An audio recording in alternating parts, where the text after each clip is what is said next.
events. So let's turn our attention back to Preeti Sridhar, and is diversity part of your communications DNA? Preeti, welcome again. We're so happy to have you here. Thank you very much, Bethany. That was a wonderful introduction. And I'm ready to start. Okay, I'll turn the screen on. Yes, ma'am, we can. The floor is yours. Okay, wonderful. Thank you again, Bethany.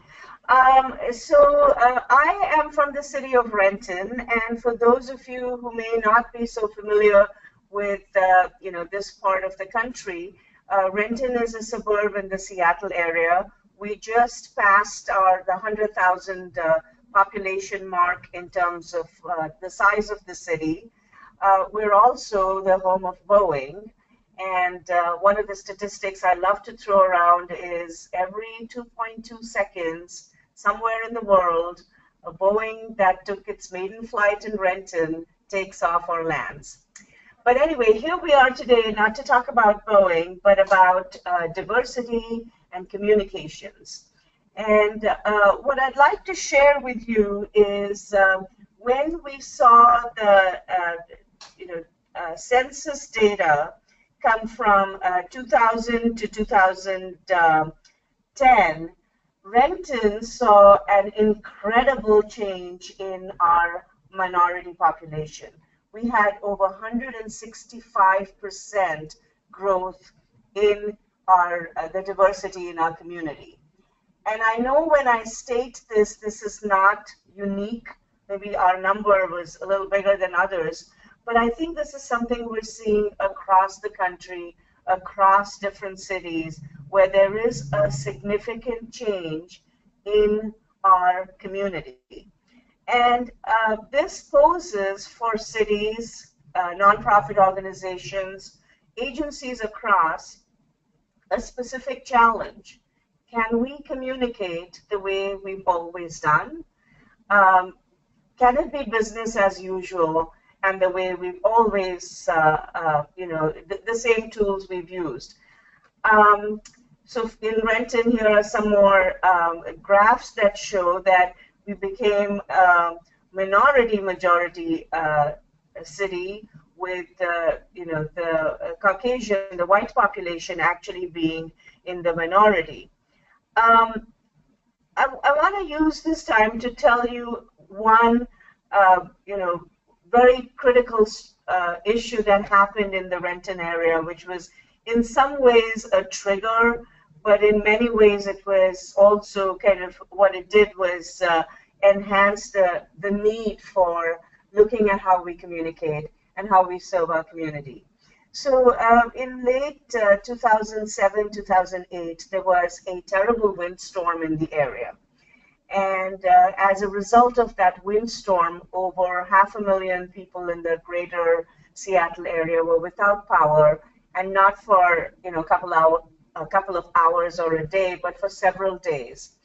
And as luck would have it, following that windstorm, the temperatures really went down, and it was unbearably cold in the area. During that time, one of the things that happened in the greater Seattle area, and unfortunately, specifically even in Renton, was we had a couple of families. These were families who were, coming from other countries, immigrant families, who brought their barbecue inside for heat, warmth, and perhaps for cooking. This resulted in 2 carbon monoxide fatalities in our city and many more in the area. And it was just a point for us to say, oh my gosh, we need to find ways to communicate, to reach out to our community. And the business as usual, press releases, radio messages in the predominant English language is not enough.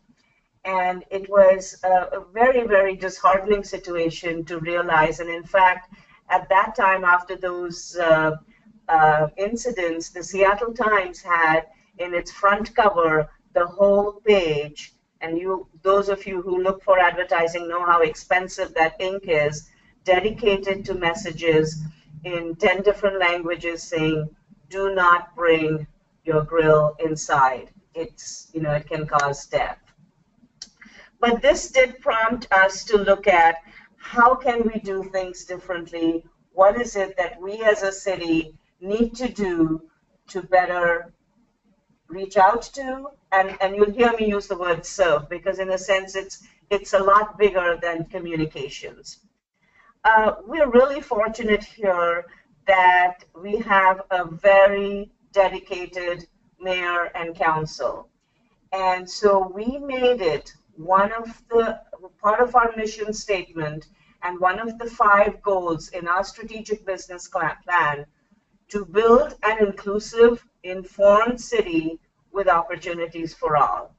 And I can say this with a lot of pride, because I've done some research here, that we're one of the few, if not the only city in the state of Washington, and perhaps across the country. You're not going to find a lot of cities or agencies who put this top on their mission statement that, we're going to build an inclusive and informed city.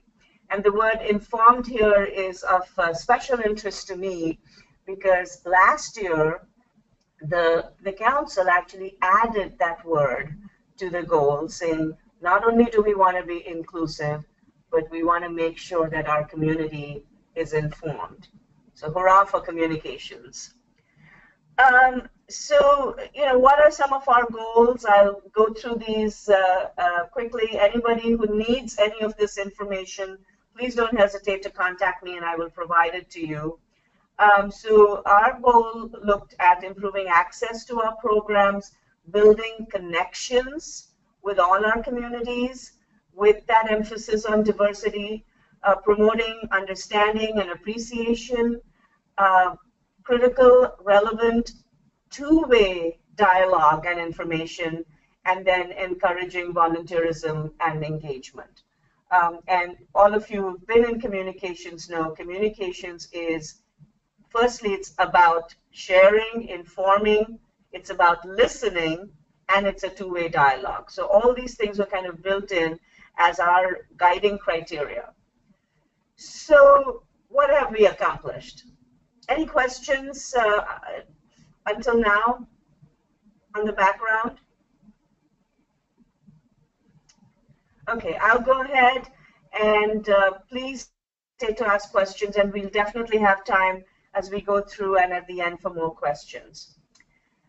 So I'm repeating myself, but what I want to say here is if you really want to be inclusive and you really want to engage and work with diverse audiences, you have to make it part of your DNA. What do I mean by that?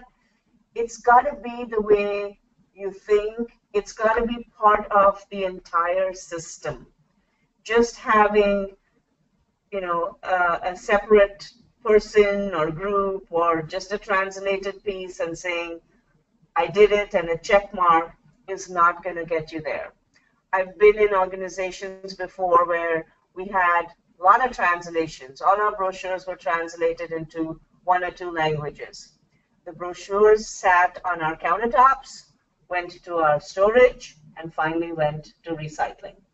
They did not do what they were supposed to, which is, reach out to our community. So how did we go about doing this? One of the things we did, and I'm extremely, extremely grateful and proud of this effort, is we created a group of people. Initially, they were called the community liaisons that represented different community groups.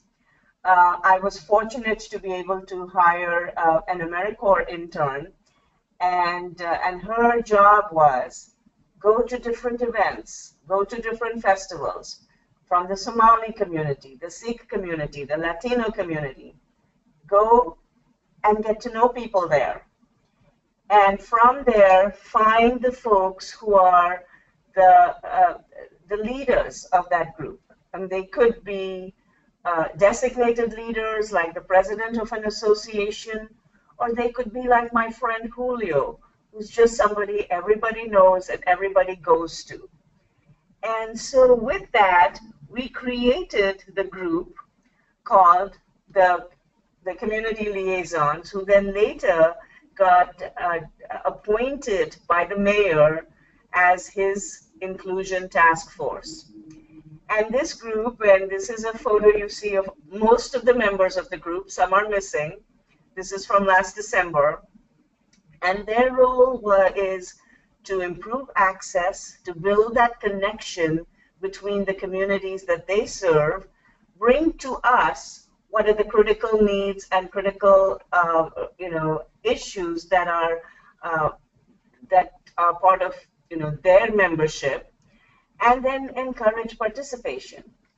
And when we looked at the word inclusion, it was more than just language diversity. We did have, as you can see from this list, many of the different community groups and the diversity, but we also looked at the LGBT community. We also looked at youth. We also wanted seniors to be represented. We also looked at religious representation. Because when you use the word inclusion, you really have to be broadest in its definition. And so this is the makeup of our community liaison group, or the Mayor's Inclusion Task Force. We have currently 26 members in the task force, and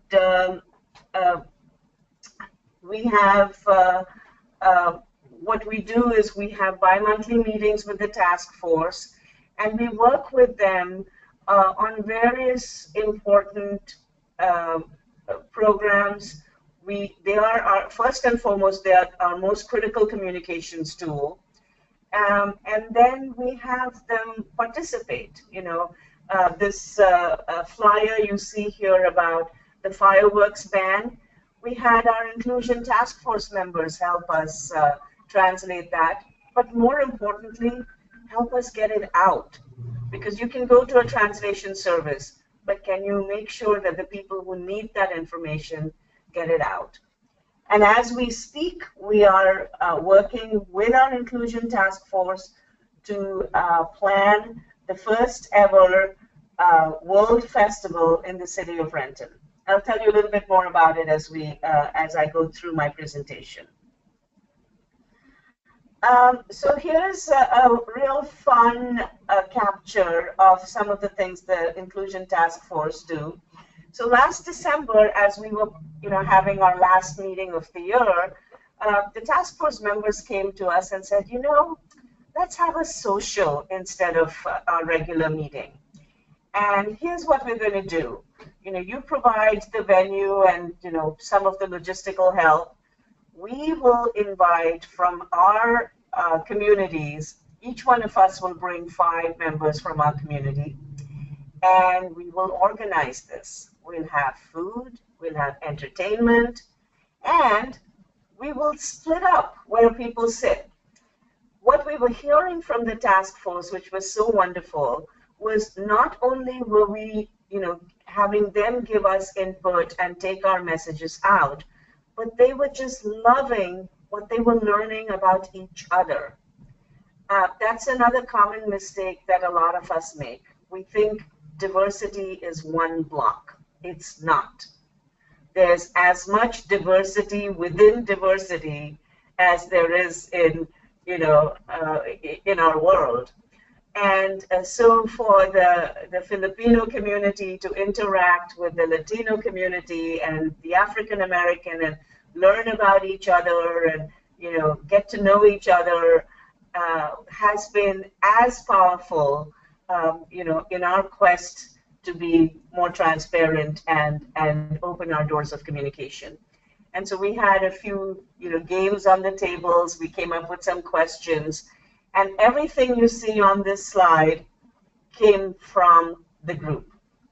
In some ways, we did nothing except enjoy the fruits of our labor. I had another slide with a video just showing the dances, but I'm not going to do that right now. And it was just a fascinating, fantastic evening of learning, of sharing, and really seeing a community come together. Here are still shots, but you can see, we had everything. We had music, we had dance, we had play. I'm going to move to another very, very critical and important partnership that we've created. And I think you're seeing a theme here. When the communications partnership, I think those words need to be blended if you really want to be inclusive. So long before the events of the weekend, about a year and a half ago, when we were seeing what was happening in the country with Ferguson, our police department, our police chief, and I don't know if you can see the pointer, but the person right in the back, he's our police chief, was very concerned about how we can build relations with the community, specifically the African American community. And so we reached out and we found that with the clergy, the African American pastors, there was an openness and a willingness to come together to talk. And under the leadership of one of the pastors, Dr. Linda Smith, who kind of coalesced and brought the group together, we started meeting on a monthly basis with the African American community and the police department. And believe me, the first few meetings with the group were very, very, hard, for want of a better word, because the community had real questions to ask. And, our police made sure that they didn't dodge the answers. For me, sitting in on one of those first meetings, what was most powerful was when one of the pastors, in fact, the leader of the group, Dr. Smith, she said, when we have our kids in high school, and I'm talking to other mothers, and some of the other mothers are talking about where their kids will go to college, I just want to make sure my son finishes high school alive. So that was the intensity of the emotions in the African American community. And then here you have the police who are there to bring peace, who are there to bring safety, who are often called upon in situations which are not the most pleasant. So anyway, we've had this partnership with the community, with this particular community, and they came up with their own name, RAP, the Renton African American Pastors and Police. And part of what their goal has been to meet with the broader community, to promote understanding, to have forums, to have events, specifically to look at how we can reach out to the youth and community members. I want to tell you about something that happened yesterday. And, Monday, today's Tuesday, today's Wednesday. And you cannot plan this kind of media coverage. So we had originally canceled the African American Pastors Group meeting in summer.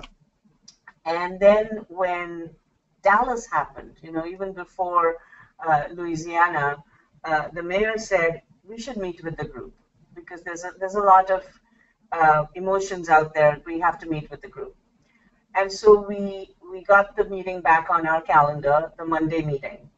So we had members of the community, the African American pastors, come together, and some days we've had less than full attendance, but yes, on Monday we had several pastors attend, and of course the police, and of course myself, and even the mayor was going to sit through the entire meeting. Just then we have one of the reporters from the CBS local affiliate call, wanting to find out, because the city of Seattle had just instituted that the police would be in pairs when they go out and not single, to talk to the police department to see if we are doing that. And the police chief said, I can give you an interview, but I'm busy at 11 o'clock because I'm meeting with this very important group.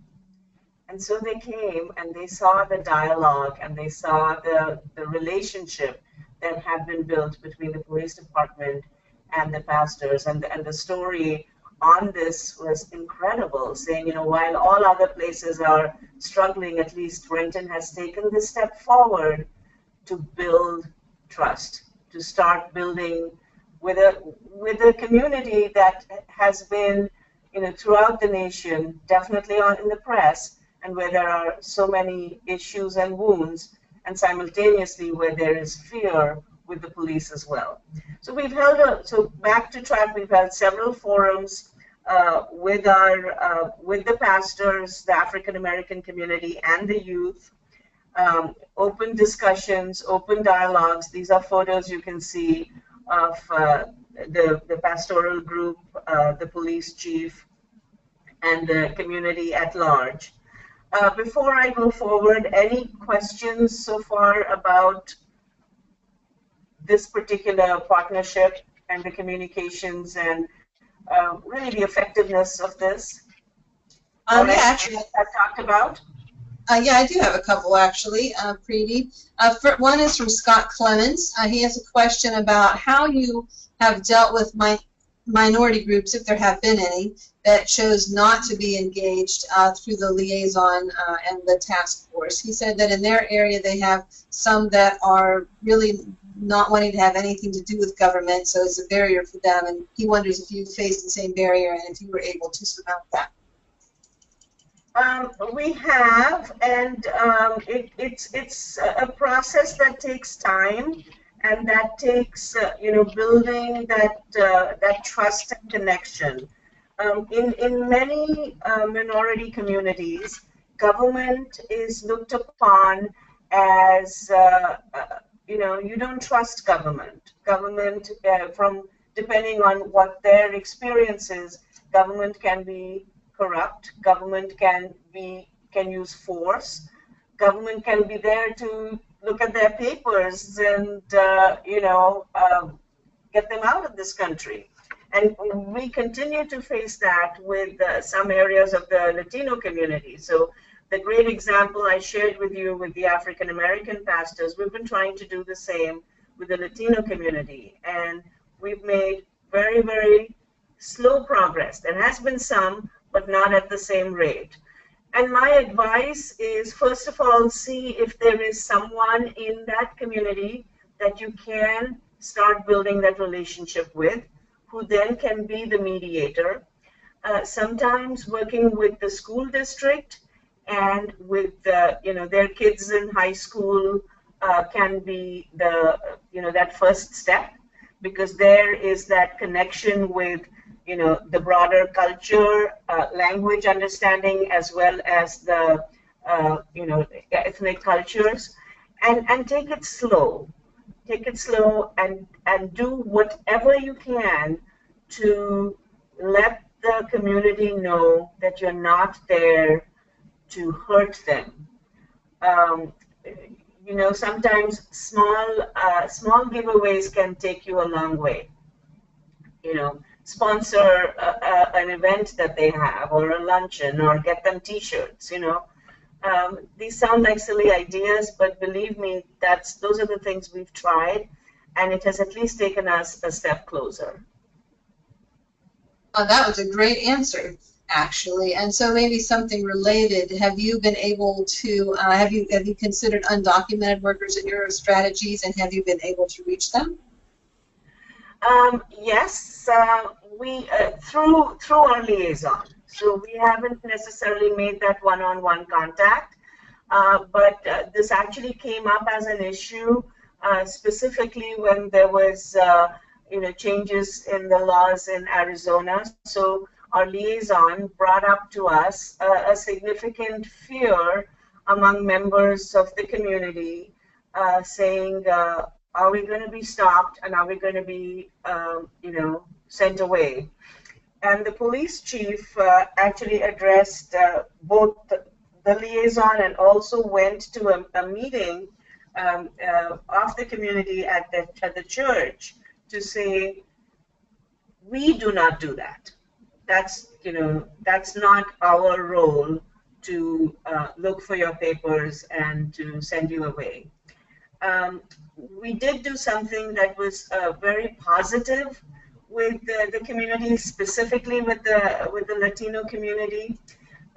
We have in February, every February, it's through the American Heart Association, it's American Heart Month. And we have a department, and we have firefighters, and everybody loves firefighters. And our firefighters have Focus Feb to be a month of education, and we have Renton Heart Month. And so what they do is they offer free blood sugar and blood pressure checks because it's a way to educate people about heart health, and in that way it keeps people healthy, less 911 calls, so it's a win-win for everybody. So a few years ago when we started the program, when I was responsible for this program, I worked with the fire department saying, instead of just going, to the Safeway or the other grocery store, where of course, people come and get their blood pressure checked, how about we work with our community liaisons and you go to some of their gatherings and do the checks there. So they went to the Latino, the church, this St. Anthony's Church during the Latino, gathering. When they were there, the Sikh temple, the Ukrainian community center, and they focused on providing, a free health check, and it was highly popular, and it helped build that bridge. Great, that's wonderful. And that was all the questions we have for now, if you want to move on. Okay, I'll move on. And you heard me talk earlier about translations and brochures and how, it's as important to get the brochures in the hands of the people as it is to print them. So one of the things we came up with, and this is a resource that's available to all of you. It's called the Language Line. Previously, it was called the AT&T line. I'm assuming that several of you use this already. If you do not use it, police departments, health departments in your communities are probably using this. What it is the Language Line offers interpretation. And they offer interpretation in several different languages, and it's through the phone. The way it works is, if somebody comes in or somebody calls and wants, has limited English and wants help in a certain language, if it's online, you can just put them on hold. It's just like a conference call. You dial the Language Line, and you get a three-way conversation going.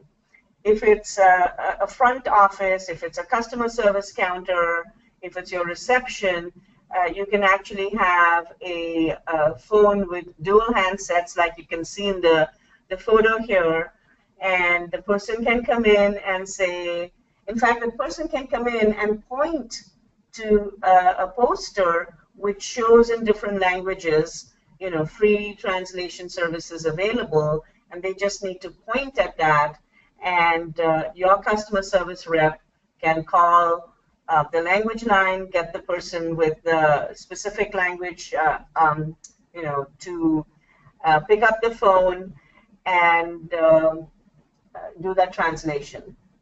And this is, I get the invoices on a monthly basis from the Language Line. It's not expensive. It's based on, it's like a phone call. It's based on phone call and language. And this is one invoice I love to get, because what it's telling me is people are using this. People are walking in and using it, and the staff across the city, we set this up citywide. We gave training. We actually gave little cards to each of the staff in our city that showed how they can dial the number, how they can use the Language Line, and frankly how to code this, because we also wanted to know who's using this. And then did a lot of outreach externally through our liaisons and through all the other sources to let the community know that we don't want language to be a barrier. If you need to do business with the city, if you need to talk to us, we're there. We have a way to do this. And my little joke is when I saw the poster of the language line, which had in different languages that free translation services are available, it doesn't have it in English. So the only way I knew it was right was because it had Hindi, and I speak Hindi. So anyway, now let's get to the things that we love to talk about: social media, interaction, what I call communications on the go. So when I put the inclusion task force, when we formalized the inclusion task force, one of the things we wanted to know is how best to reach them. And also how best for them to interact with each other. They shouldn't have to wait for an email or correspondence from the city in order for them to share their events or their questions. And in the entire group, there was one person who said they do not use Facebook. Everyone else, when I asked them, how would you like to communicate, they said, we have our phones, we're on social media, create an account for us. So we created a group. It's a closed group for the Mayor's Inclusion Task Force. And it's fantastic. It's, whether it's an event or a meeting notice that we send out, or whether they are sharing stuff with each other. And I think this has come up, and I'm sure you'll hear this at next month's webinar. Across the globe, social media is the way to go in terms of instant communications. Everyone has a smartphone. It is now crossing age barriers, and it's just making it so much more instant and easy to communicate. Here, the top photo you see here is of the Renton Heart Month and the firefighters going out there to the Sikh community. So I already talked about that. The bottom one is about emergency preparedness and what we did. And again, we shared the story about how during the storm, emergency preparedness was a big issue for us. So what we did was we held a workshop, a kit building workshop at City Hall, and we had the liaisons come and provided them with all the information on how to build a kit, and we also trained them to kind of be speakers and to take this back to their community. And we couldn't provide resources for hundreds of people to build the kits, but we could provide information and education on how to do so. One of the other things we provided, and I'm very, very proud of this, because it cost almost nothing, and I'm sure many of you are looking for how can we do stuff that costs nothing. The City of Seattle had received a grant to create an emergency preparedness video. And it had, the basic information that all of us look for, the contact information, drop, cover, hold, if there's an earthquake, what you need in a kit, all of that for emergency preparedness. And they had, created this video and had the grant money to translate it into several different languages. You're talking thousands of dollars. So I contacted the City of Seattle and I said, can we use your video? We'd like to make a few changes. We'd like to take the Space Needle out and put Renton's Jean Coulon Park instead, so people can, so it's more relevant to our community. And make a few other edits so that people can relate to it. And they said, sure, go ahead. So what we did was, outside of customizing the images to make it more Renton friendly, we took the introductions. We took the languages that were the screenshot I'm showing you is with the Filipino community, and we took our community liaison members who helped, translate the elements of it where, kind of the first part of it where we needed some translation, because we did add a speech from our mayor. But more importantly, they gave an introduction, and they were on camera to give the introduction to this video, basically speaking to members of their audience, saying, this is really important, take 15 minutes to watch this video and share it with people who, may not go to the website. Now just imagine, they are on camera, they're on a video, they're going to share it with all their friends and family, saying, hey, do you want to see me on this video? They bring credibility because they're the ones who are making the pitch to members of their community. Especially the Spanish one, we made 1,000 copies of the DVD and shared it. And making a copy of the DVD was nothing. Now it's all on YouTube, so we don't even have to make the copies. And we translated it into 5 different languages, and we used our liaisons to be the hosts of the show. Any questions? Yeah, I do have a couple of questions. One is from Sherry Fletcher. She'd like me to ask you, how many folks do you have on staff in the Renton's Communication Department that's implementing these initiatives? So what I started saying is, make it part of your DNA, which means really have everyone, and it's not just communications as you see, it's the fire department, it's the emergency management group. Have everybody think about inclusion and diversity as part of what they do. In terms of staff, I do not have dedicated staff just for the inclusion program. I have a consultant who works on some elements. A lot of the work that she does is based on internal training, HR issues, working with some of our stakeholders.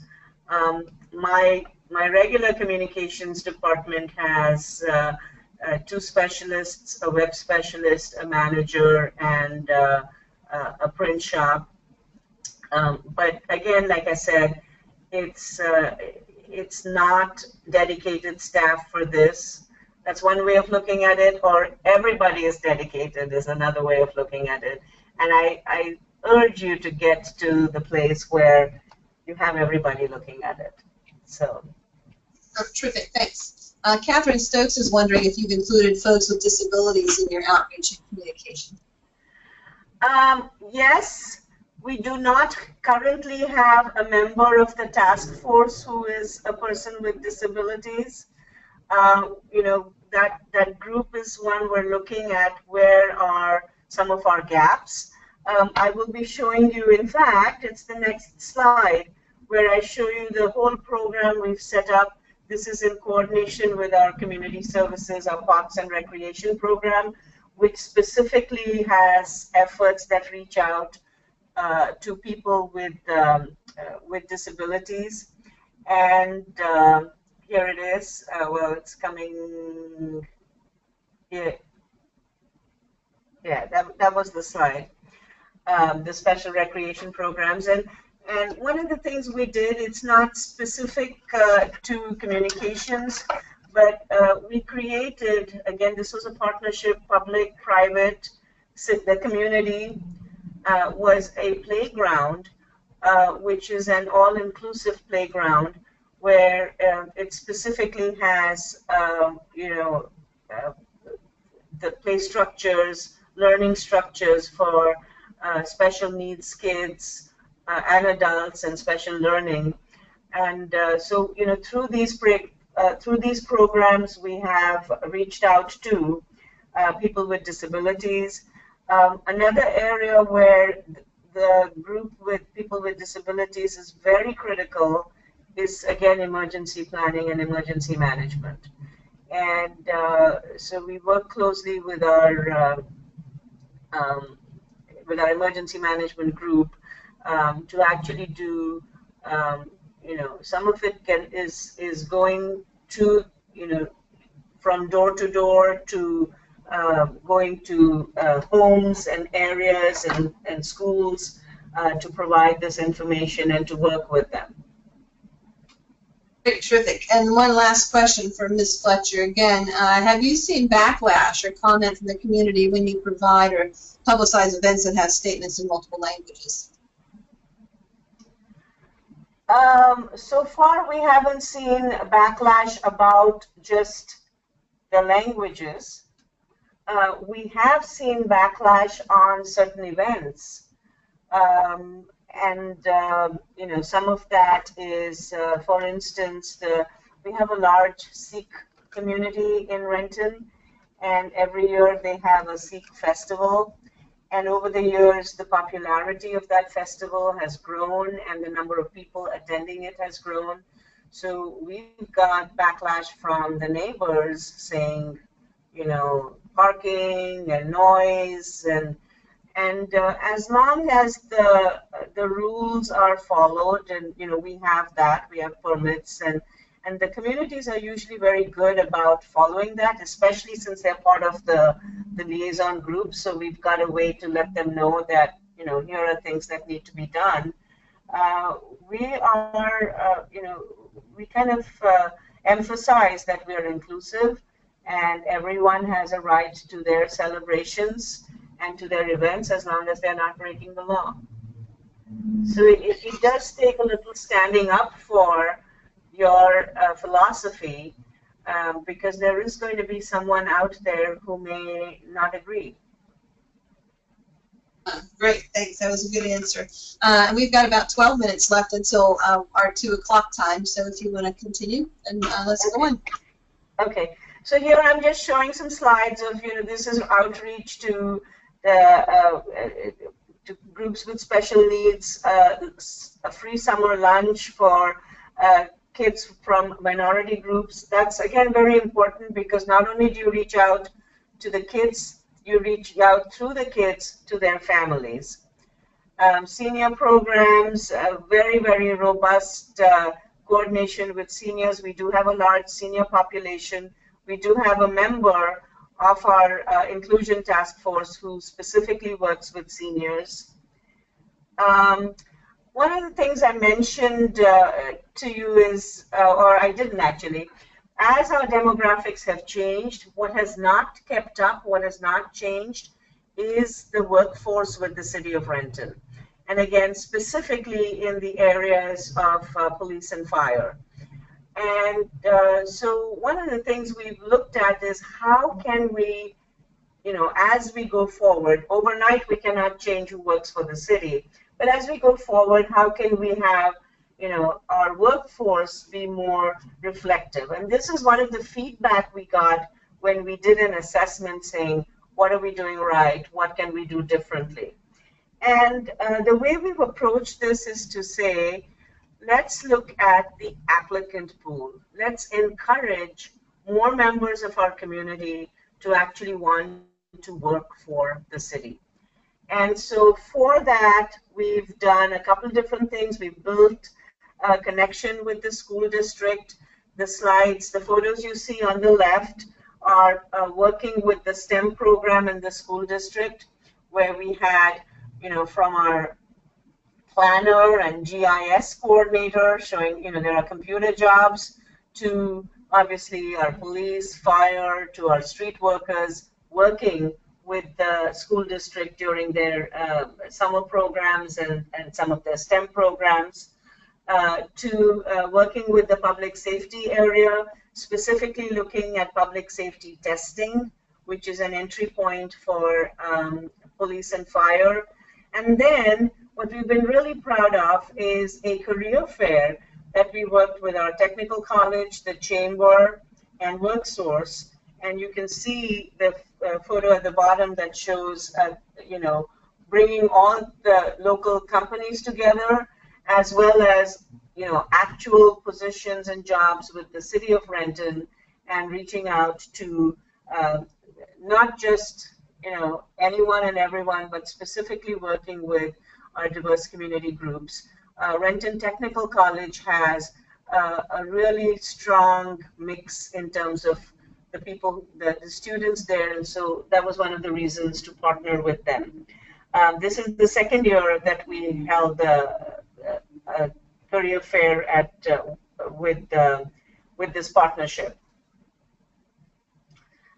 Here are just some more photographs that show our connections. This one shows, as you can see, the police department working with the youth. This was before the Pokemon Go game came up. So the kids on the right side there are playing Xbox. The others are having fun in different ways. But it's making that connection. It's, knowing the name of the police officer who's on your street.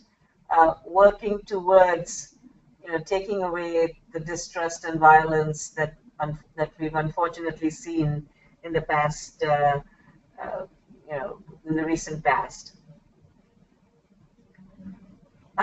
Media is another very, very important place to build connections. I have, and I'm sure many of you have on your media distribution list, I have the names of several ethnic community papers. I do not do the translations. I send them what I have in English because more often than not, they have someone on their staff, or sometimes they're a one-person staff, but they do the translation and they do provide the information to their community. Again, being that we're the small city of in this greater metropolitan area, the two the examples you see here are in the Asian Weekly, in the Chinese American newspaper. We've got a lot of coverage in the Filipino paper. Univision has the Hispanic TV station here, and this is a great example where one time they needed an interview.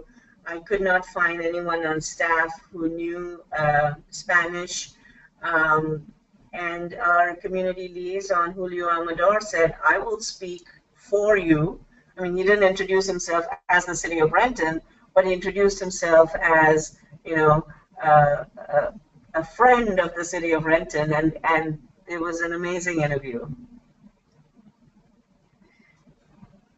Someone had asked about the, is there backlash from the community? This is that Sikh festival. It's a wonderful festival, but it did make they have it every year, some of our neighbors unhappy, and we just work through that. A few other things that we've done, we have, because of the diversity in Renton, the Seattle International Film Festival, which is the longest running film festival in the country, has Renton as one of the host cities. So every year we host the film festival in Renton. Just think of another wonderful way, because there are, we have 19 different films in 15 different languages that come to our city that not only recognize and honor the community here, but also the, bring people from across the area. Here's another example of celebrating diversity. We have a lobby display box. We partnered with the school district, and each school has a month where they adopt the display case, and they have a showcase where the theme is diversity. And we always have someone stop by and look at that and enjoy that. Here's a way that we're working with, again, the homeless community, women in need. We have a shelter that a former jail at City Hall is now a day shelter. And in fact, we have one of the pastors from our African American pastors group who volunteers and runs this shelter. Yes, I just wanted to share that, this program um, that's grown organically. We do recognize the importance of regional partnerships. This is something that we couldn't do alone, and by sharing the information we have, a lot of our community groups do not see the geographic boundaries that we do. So leveraging our resources is another great opportunity. So look around, see the cities or the organizations around, see if there's things that you can work on together. Here there's a conference, and in fact now it's way beyond the Northwest. It has people coming from all over the country. It's Governing for Racial Equity. I encourage you to see if that's a conference you can attend, because there's just amazing resources that you have there. I mentioned that it's more than communications. These are some of the efforts that we're doing on a broader scale. We have employee-wide training. We're looking at creating an equity lens, a roadmap, and we're looking at indicators so that we can look at, how effective are we, how successful are we, and what are some changes that we need to make. This shows training that we completed citywide, all the employees. Last year we focused on race. This year we're focusing on implicit bias. And in addition to our consultant, our trainer, each and every one of the training has at least one administrator, who's the head of the department head, participate, so that employees know that there is dedication to this effort at every level. This is what I shared about, building the infrastructure, the resources, the emphasis of this effort is in the mayor's office. I am in the mayor's office. So in addition to looking at inclusion from the standpoint of communications, it is an overall equity emphasis from the mayor's office, but every other city department is involved. This is time to brag. We've got a lot of recognition for our efforts. But as I say, it's not about the awards. It's not about saying that we got all these first prizes. It's really about, using the fact that we've done something with a shoestring or no budget, but just recognizing what our community needs and encouraging others from around the country to, to participate with us, to share with us, because this is not just the story of Renton, it's everybody's story. Any other questions? I do have one other question, Preeti, but before I put that out there, I just want to thank you so much for the information. It's so detailed and specific. I think it's really very helpful and brings up a lot of outstanding ideas. Scott Clements does have one question left. He said he's interested in the mechanics of how your office and the task force get other departments thinking and acting inclusively. Does the task force meet informally with department representatives or make formal recommendations? Do you impose policy or take other opportunities to work with folks? So when the task force meets, we have a specific agenda for each of their meetings.